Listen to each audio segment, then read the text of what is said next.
Amigo y amigo que me escuchas, te damos la bienvenida a Púlpito Reformado, la voz de la Reforma Protestante en Puerto Rico y la voz oficial de la Iglesia Presbiteriana Reformada en San Juan. Te habla el anciano Ángel Carrasquillo y te invitamos a que en la próxima hora nos acompañes para que oigas palabra de Dios. Busca tu Biblia, la palabra de Dios, la palabra que no se equivoca, la palabra que no vuelve atrás vacía. Esa palabra que es como espada de dos filos, la espada del Espíritu que llega a lo más profundo del ser humano por el poder del Espíritu Santo. Quédate con nosotros, sí, para que aprendas de esa palabra que no se equivoca, de esa palabra que es eterna. Hermanos, el tema de esta noche es la teología liberal. La teología liberal. Hermanos, esta noche me acompañan los hermanos, el hermano anciano Peter Weaver.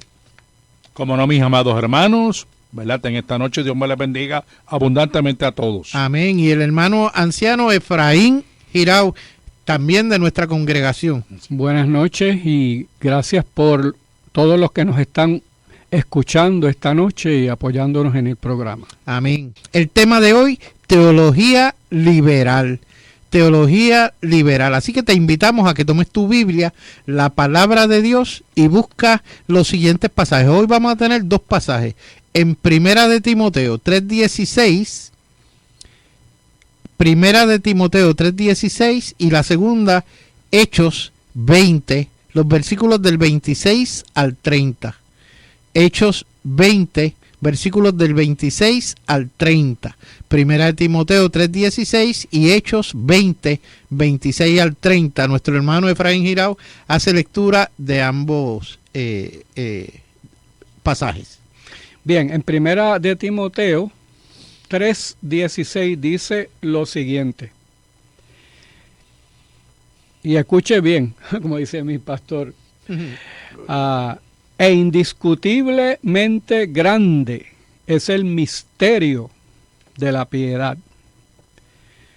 Dios fue manifestado en carne, justificado en el Espíritu, visto de los ángeles, predicado a los gentiles, creído en el mundo, recibido arriba en gloria. Y entonces en Hechos capítulo 20, del versículo 26 al 30, el apóstol Pablo, hablando con los ancianos de la iglesia, ya el apóstol estaba ya viendo su ministerio cumplido. Uh-huh. Y él le dice eso a los ancianos. Por tanto, yo os protesto en el día de hoy que estoy limpio de la sangre de todos, porque no he rehuido anunciaros todo el consejo de Dios. Por tanto, mirad por vosotros y por todo el rebaño en que el Espíritu Santo os ha puesto por obispos, para apacentar la iglesia del Señor, la cual él ganó por su propia sangre. Porque yo sé que después de mi partida entrarán en medio de vosotros lobos rapaces, que no perdonarán al rebaño, y de vosotros mismos se levantarán. Hasta ahí la palabra del Señor. Amén. Gracias, hermano. El tema de hoy, teología liberal, y en consecuencia es increíble cuando quizás la misma iglesia, el mismo momento que estamos viviendo, nos obliga a tener que traer un tema como el que tenemos esta noche, teología liberal, y lo que implica. Y es increíble que básicamente para nosotros, para nuestra sorpresa, el que el movimiento de teología liberal no surge, hermano, del Islam, no surge del budismo, no surge de otras religiones, que no sea del mismo seno de la iglesia cristiana.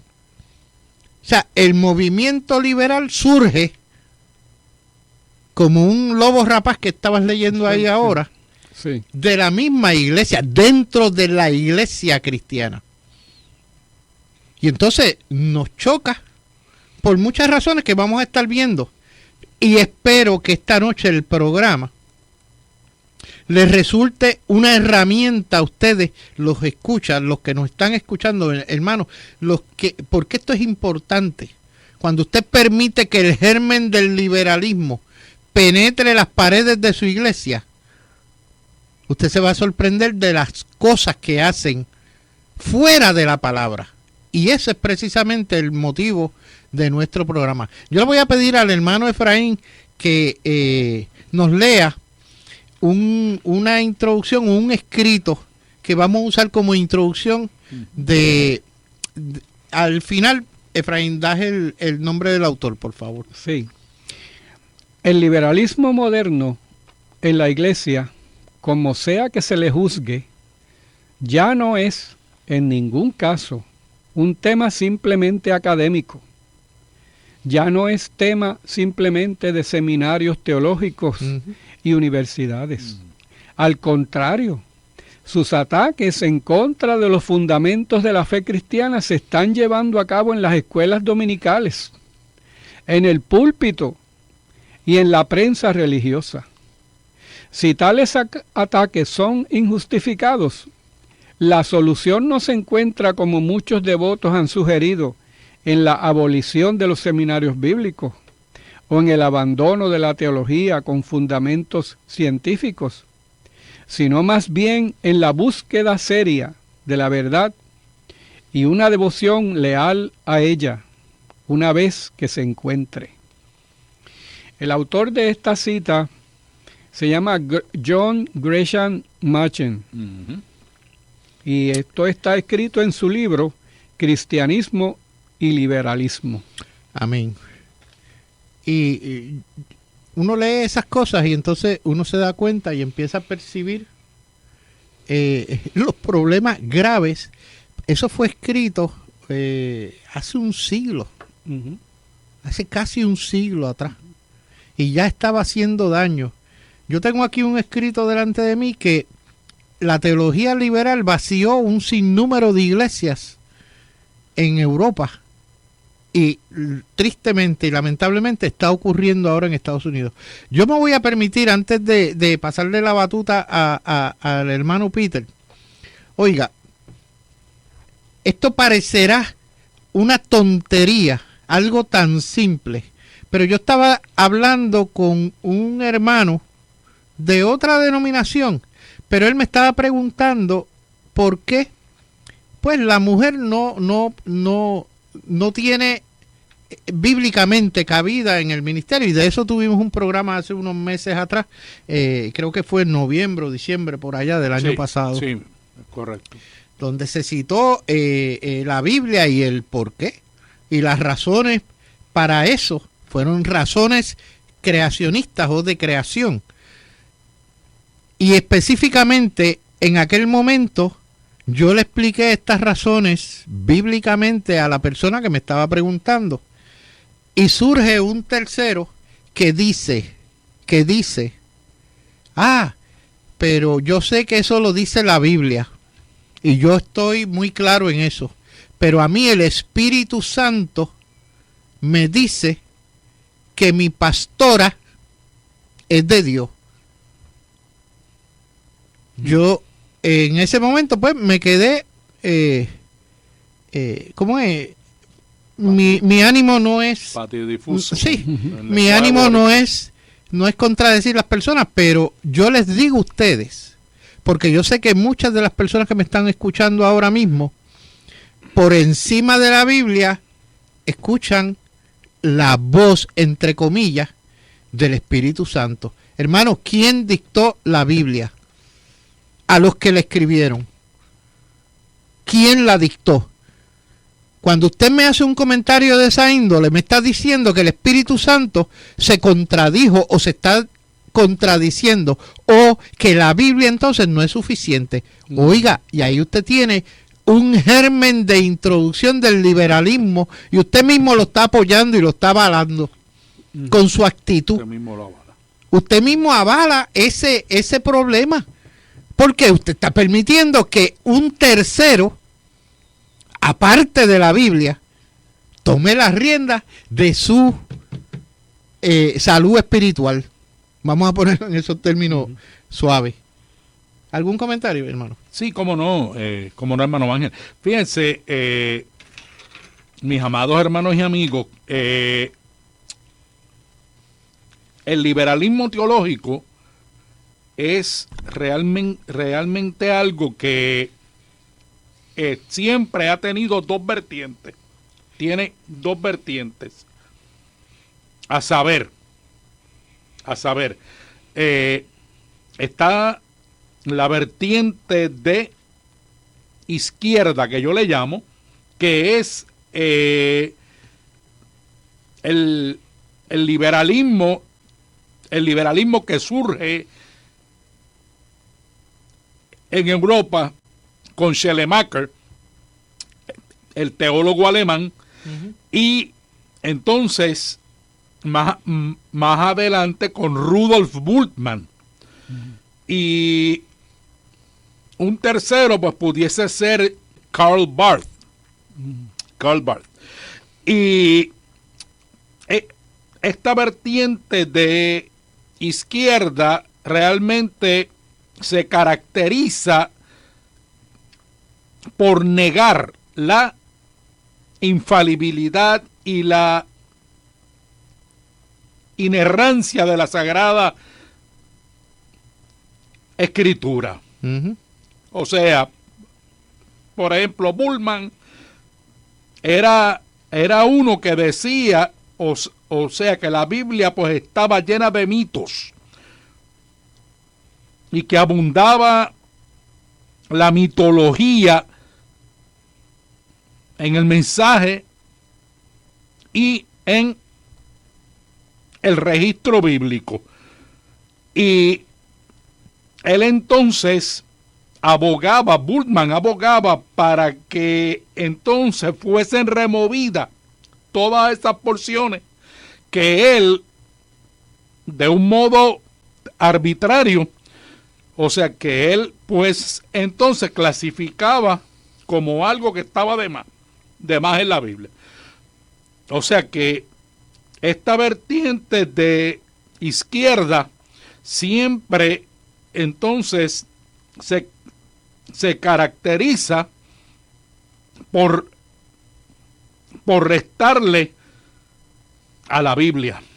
Por restarle mérito. O, como está explicando nuestro hermano Peter,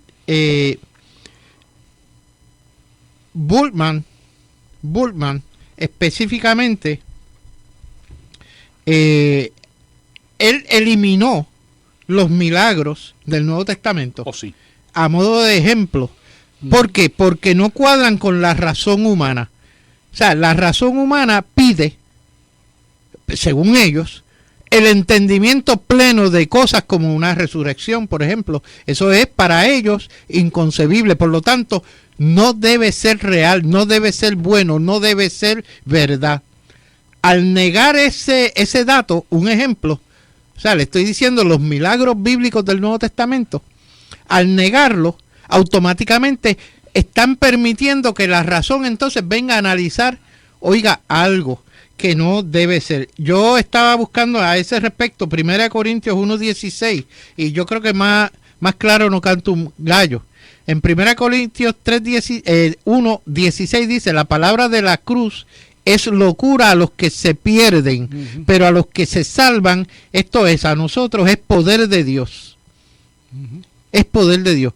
Yo no puedo entender, es más, aquel que no entiende la Escritura, ya usted sabe automáticamente que no es parte del pueblo de Dios. Ángel, o sea, esta vertiente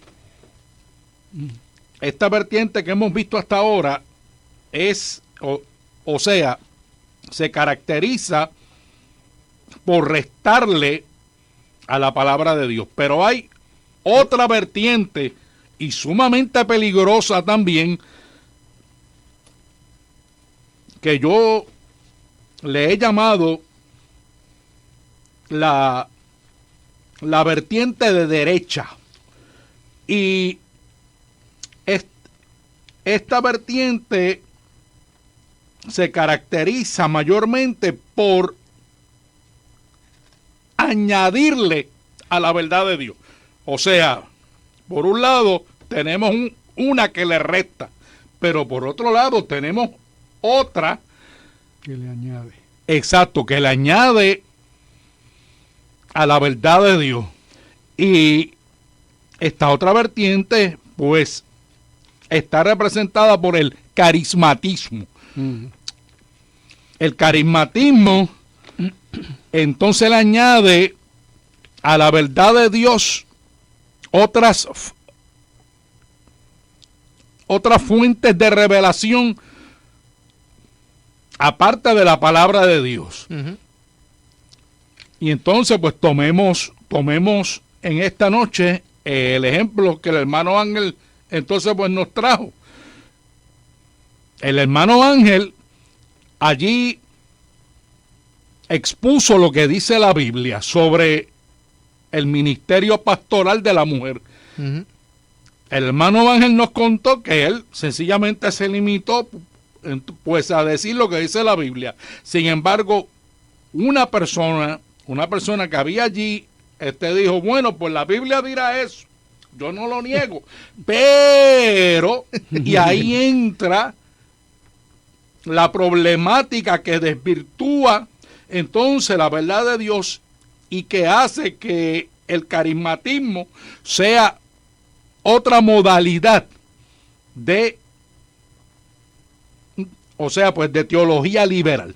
Definitivo. Específicamente, cuando nosotros vemos esto, ya esta persona le está dando una vertiente distinta o unas tareas distintas al Espíritu Santo, porque el Espíritu Santo, su principal tarea, ¿cuál es? El revelarle las cosas que Cristo dijo e hizo para que usted las entienda, lo que está puesto en la Biblia. No es cosas que el Espíritu Santo se va a inventar para que usted sea más o mejor cristiano. No es eso, hermano. Pero lo desvirtuamos. ¿Por qué? Porque pensamos que la Biblia fue escrita por hombres. Hermano, tú ibas a hacer un comentario. Yo lo que quiero decir es que, mire, cuando estamos hablando aquí de modernismo, ¿verdad? Y de teología liberal o teología moderna, ustedes no piensen que esto es de 20 años para acá. No. Esto viene desde el siglo pasado. Desde el 18, el 19 y 20. Sí, del 19. Del 19 y 20. O sea, esto no piensen que esto es del otro día. Esto es algo que viene y como un cáncer que va comiéndose la persona poquito a poco. Ustedes saben que hay cánceres que a los 30 años es que la persona lo descubren y ya está terminal. Pues esto es algo parecido. Empezó a principios de siglo y hubo personas que se dieron cuenta, como este hombre que acabamos de citar, John Gresham Machen, y otro predicador, el príncipe de los predicadores que se le ha llamado a Charles Spurgeon. Así es. Charles Haddon Spurgeon. Hubo dos controversias de estos dos hombres que se dieron cuenta en aquella época de lo que iba a suceder. Y lo que está pasando hoy día en la Iglesia Presbiteriana USA. La PECUSA. La PECUSA. Lo predijo John Gresham Machen. Él lo predijo en aquella época, antes de morir. Y eso es lo que está pasando hoy día. Oiga, la Biblia prohíbe de muchas formas, de muchas maneras, prohíbe el concepto homosexual. ¿Ok? en sus dos Exacto. vertientes, varón y hembra. Ujú. Lo prohíbe, o sea, lo condena, Ujú. que es peor.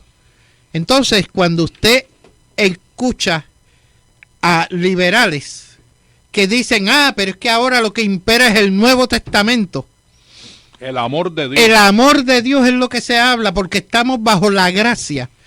Todas estas cosas se pueden aceptar. Oiga, y lo triste es que hay un sinnúmero de hermanos cristianos que caen en la trampa. Se dejan llevar por los lobos rapaces que estaba leyendo el hermano Girao en la lectura de los pasajes para esta noche. Oiga, eso no es lo que dice la palabra. ¿Cómo usted va a permitir que en su iglesia hablen cosas fuera de la palabra? Porque entonces usted tiene un problema serio, hermano. Si usted permite que eso suceda, usted no cree que esa es la palabra de Dios. Aquí no estamos diciendo que la Biblia contiene algunas cositas que son de Dios o algo. No. La Biblia, desde Génesis hasta Apocalipsis, contiene la palabra de Dios. Ahora no me diga que es el Nuevo Testamento, entonces me olvido oiga, esto es importante, me olvido y estoy siendo, revolcando un poquito el hormiguero. O sea, si ahora impera el Nuevo Testamento, me olvido entonces de los 10 mandamientos. Ya puedo matar, puedo robar, puedo hacer todo lo que me dé la gana, porque los 10 mandamientos no existen, porque eso está en el Antiguo Testamento y ya eso no aplica. Entonces, ¿qué estamos haciendo, hermano? Estamos creando una Biblia que se amolde a nuestras necesidades o a nuestros gustos. No estamos haciendo, o sea, no estamos permitiendo que la Biblia nos amolde a nosotros. ¿Ok? La palabra de Dios es completa en la Biblia y es suficiente, dice la Escritura, para que el hombre de Dios sea perfecto. Eso es 2 Timoteo 3:15, del 16 al 17. Eso está claro. Está claro. Si usted quiere darle la vuelta a eso, porque Socolor, inclusive la barbaridad de que el Espíritu Santo me hizo otra cosa. Oiga, el Espíritu Santo no se puede contradecir. Exacto. Y eso es lo que usted me está diciendo, que el Espíritu Santo, cuando escribió la Biblia a través de los que la escribieron, dictándole la Biblia, susurrándole la Biblia, exhalando la Biblia a través de esos que la escribieron, estaba equivocado, para que ahora le venga con otro mensajito usted distinto al que dice en la palabra. ¿Dónde está el problema? ¿En el liberalismo o está en nosotros que no queremos aceptar la realidad bíblica? Esa infalibilidad. Eso es lo que quiere decir que no se equivoca. Oiga, otro síntoma que nos dice un escrito que tenemos aquí es acerca de la teología liberal no hace hincapié en la doctrina.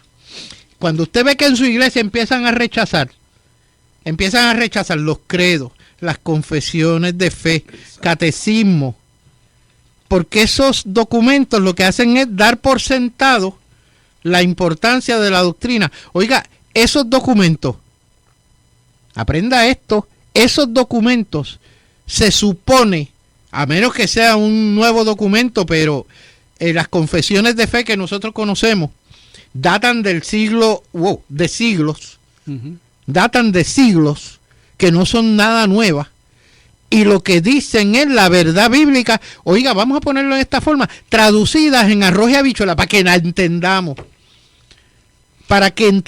ese mensaje. Eso es lo que dice los credos y las confesiones. Una de las cosas que se hace con eso, cuando uno empieza a rechazar confesiones y todo eso, uno está solapadamente, ellos están rechazando la historicidad, o sea, rechazando la historia. O sea, la historia, hubo hombres que se quemaron la cabeza pensando eso. Y nosotros, ya eso está pensado, ya eso está requete analizado. Y hubo gente que murió por defender eso que se decía ahí. Exactamente. Y eso está requete analizado y pensado, de manera que esas declaraciones que nosotros estamos viendo son verdades fundamentales que están en la palabra, que otros hicieron el trabajo de sintetizarlas para nosotros. Eso es una gran bendición. ¿Cómo no? Es una gran bendición que tenemos. Cuando nosotros leemos, por ejemplo, la Confesión de Fe de Westminster, Eso es una gran bendición. Una obra maestra. Son una serie de verdades fundamentales que otros hombres se quemaron la cabeza para que nosotros tengamos ese beneficio. Eso lo tenemos que ver. De hecho, acabas de mencionar la Confesión de Fe de Westminster. Eso no fue producto de una mente, de un individuo que dijo, me voy a sentar aquí a escribir este papelito para que alguien diga que yo fui famoso en el futuro. Pues estas personas fueron grupos de personas duchas en la materia, sí, teólogos, hombres estudiosos, hombres que estudiaron la Biblia, que tenían los referidos, las referencias, por ejemplo, de San Agustín en unos casos. O sea, todos aquellos teólogos de la misma iglesia que dijeron verdad en su análisis de la Escritura. Fueron concilios. ¿Sí?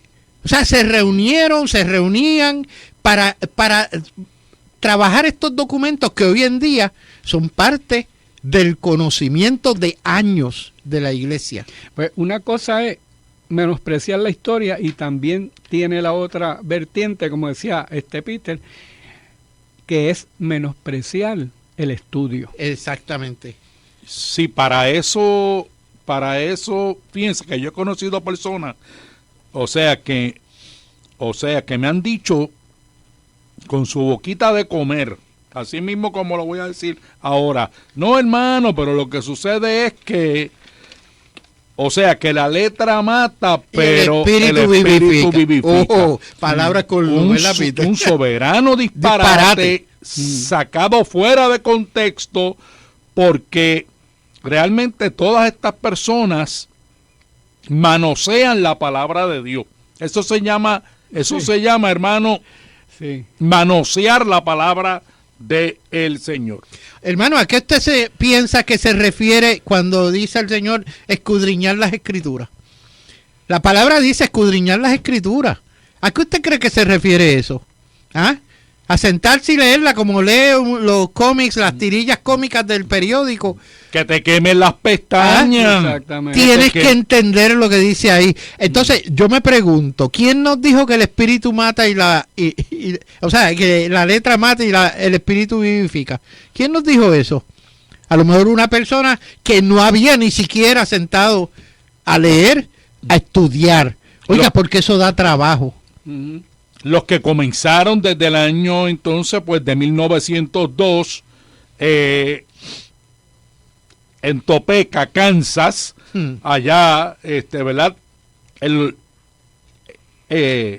los Estados Unidos, los que comenzaron con lo que hoy en día se conoce como el gran movimiento pentecostal carismático. O sea, que depende no tanto de la palabra de Dios, sino de revelaciones espurias, de revelaciones que el Espíritu me dijo, que el Espíritu entonces pues me reveló esto, y en muchas ocasiones se van fuera de la palabra de Dios. Eso nos lleva al tercer punto. La teología liberal se enfoca en la experiencia. O sea que entonces mi experiencia, lo que yo si estaba en el baño, como dicen algunos, yo estaba en el baño y vino la luz y en esa luz pues yo vi unas letras que decían, miren, entonces la Biblia no es suficiente. Entonces, aparentemente, la revelación que tenemos en la Biblia, que los mismos apóstoles nos enseñan, entonces eso no es suficiente, sino que lo que yo vi ese día, pues eso hay que añadirlo. Sí, si vamos a ver, si el Espíritu me habló, oiga, eso merece estar en la Biblia, ¿sabe? Pues exacto, eso es lo que están diciendo. El Espíritu Santo, Dios me habló. Oiga, nosotros aquí en una de estas charlas, hace, qué sé yo, 3 años, había un señor que desayunaba con Cristo. Ajá. Es increíble. Y la cosa es que lo creemos. ¿Por qué? Porque damos un valor a la experiencia Oiga, y eso va a ser de acuerdo a lo que usted diga que sintió o vio. Pero como se supone que somos cristianos, lobos rapaces, decía el pasaje. Gente que viene a engañar al pueblo de Dios. Gente que está metido en las iglesias.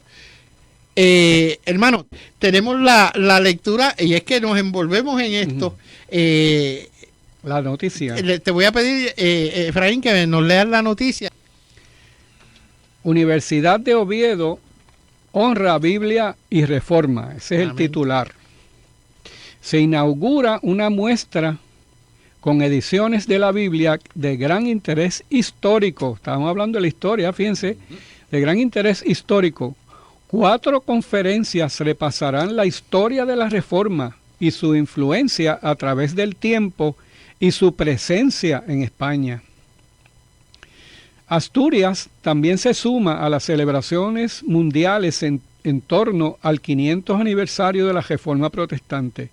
Esta semana se ha inaugurado la exposición Biblia y Reforma en la Biblioteca Central de la Universidad de Oviedo, que puede visitarse hasta el día 31 de mayo, y ha comenzado un ciclo de conferencias en torno a la Reforma. En la inauguración de la muestra, organizada por la Universidad de Oviedo y el Consejo Evangélico de Asturias, participaron el vicerrector de Extensión Universitaria y Proyección Internacional, Francisco José Borge. El vicerrector mencionó la importancia cultural que tuvo a partir del siglo XVI el hecho de poner los textos bíblicos a disposición de los lectores en las lenguas vernáculas.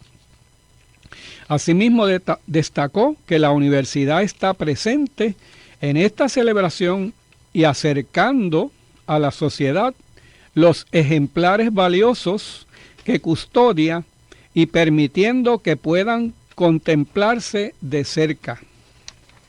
Se trata de ediciones de indudable interés histórico y bibliográfico, como la Biblia de Ferrara de 1553, traducción del Antiguo Testamento por judíos españoles, la Políglota de Amberes de 1568 al 1572, patrocinada por Felipe II, la Biblia de Oso de Casiodoro de Reina, 1569, primera traducción completa de la Biblia al español desde las lenguas originales, y la Biblia del Cántaro, 1602, de Cipriano de Valera, que es una revisión de la primera y una de las traducciones del texto bíblico más difundidas en el mundo de habla hispana. En sus sucesivas revisiones, la Biblia del Oso y la Biblia del Cántaro fueron impresas en el exilio, en Basilea y Ámsterdam, respectivamente. El director de la biblioteca de la universidad, Ramón Rodríguez, destacó la importancia de los mencionados ejemplares y el hecho de que en la muestra las Biblias católicas y las protestantes conviven en buena armonía. Están en buena armonía porque los traductores, o sea, han respetado. Han hecho su tarea. Han hecho su trabajo bien hecho.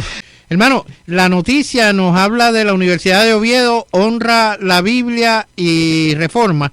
Yo quisiera que ese movimiento se diera aquí en Puerto Rico. Hasta ahora yo no he escuchado ningún movimiento que no sea dentro de nuestra iglesia, que pensamos y tenemos planificado pues las actividades propias de una celebración de 500 años. El 31 de octubre del 2017 se cumplen 500 años del momento en que Martín Lutero clavó las 95 tesis en la iglesia en Alemania. Eso es un hecho importante que cambió nuestras vidas. Cambió naciones enteras. Cambió naciones. Ok. No estamos hablando de una cosita somera, algo que... No. Bueno, mire este programa, las veces que nosotros llevamos aquí hablando de estas cosas. Ok, pasamos a la pregunta, y tenemos una pregunta aquí que le voy a pedir cooperación a ambos panelistas conmigo esta noche. Nos dice un anónimo: ¿en qué pasaje bíblico aparece que la mujer no debe ser pastora? Nosotros hicimos un programa, como les mencioné, eso está en 1 de Timoteo 2, 11 al 14, y dice, se lo voy a leer, hermano: la mujer aprenda en silencio, con toda sujeción, porque no permito a la mujer enseñar ni ejercer dominio sobre el hombre, sino estar en silencio. Porque Adán fue formado primero, después Eva. Y Adán no fue engañado, sino que la mujer, siendo engañada, incurrió en transgresión. Esas son las razones bíblicas para el orden que Dios estableció en su iglesia. Y no, aquí no es cuestión de que estamos despreciando un género y cosas así. No. Es que hay hay unas asignaciones de trabajo que Dios, un orden de Dios, un orden que Dios puso, es un orden que Dios puso. Eso es todo. Dios no está despreciando, porque hay un texto que dice que en Cristo varón, mujer, esclavo, siervo, libre, esclavo, todos son uno. Amén. O sea que a un mismo nivel. En Cristo. Pero estableció Dios en su sabiduría un orden, y Dios es un Dios de orden. Uh-huh. Aquí no es lo que a mí me dé la gana, no, es Dios de orden. Esas mujeres pastoras en la casa también mandan, imagino, el marido no manda. Tenemos un problema serio, porque estamos irrumpiendo en lo que está escrito en la palabra. Que son de Dios, oiga, que son buenas, que saben hacer. Nadie está cuestionando eso. El orden lo estableció Dios, que sea buena, que predique bien, que entienda la dinámica del cristiano, santo y bueno, pero ese no es el orden que Dios estableció. Nadie está diciendo lo contrario. Nadie está diciendo lo contrario aquí. Sencillamente hay un orden. Y dice que la mujer se sujete al marido. Y en la iglesia, oiga, dice... Aprende en silencio. Aprende en silencio, con toda sujeción. Si la mujer en otro texto dice, tiene alguna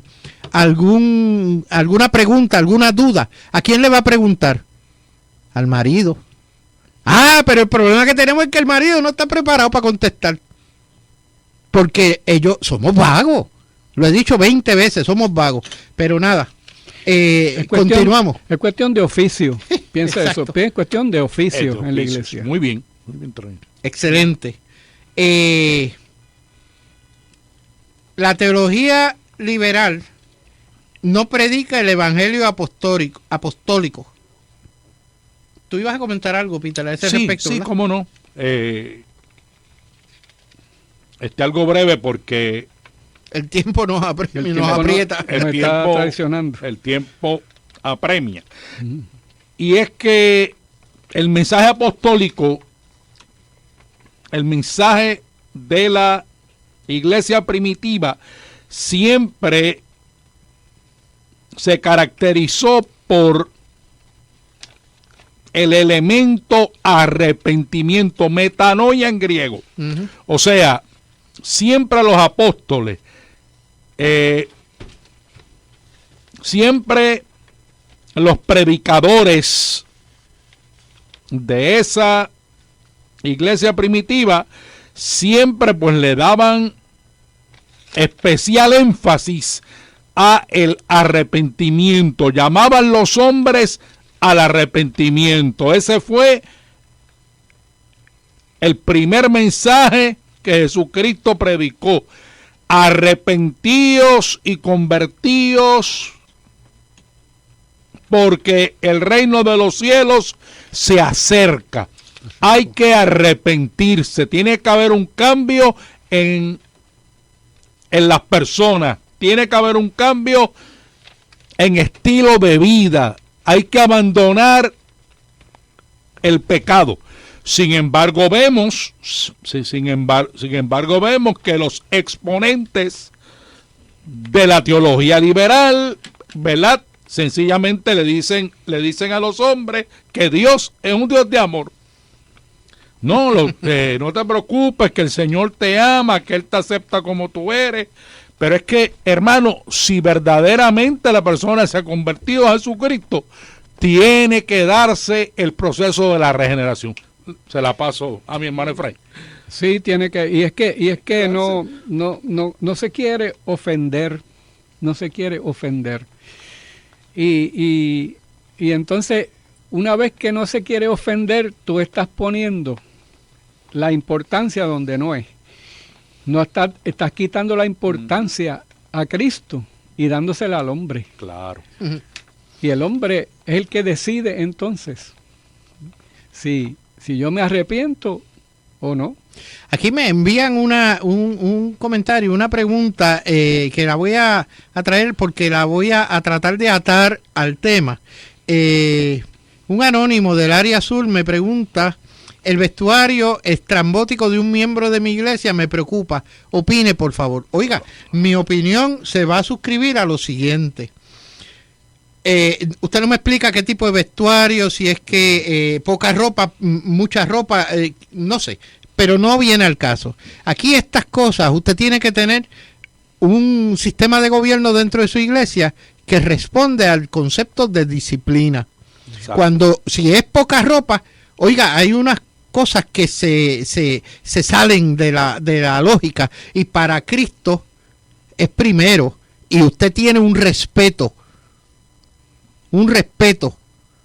en ese sentido, y usted se lo refiere al pastor, y el pastor, a menos que sea un pastor de estos que con el ay bendito resolvió, está violentando el concepto bíblico que está bien claro en la escritura, hermano. Está bien claro. Eso está bien claro. Hay una forma de hacer las cosas en la iglesia, y eso es parte, la disciplina es una de las cosas.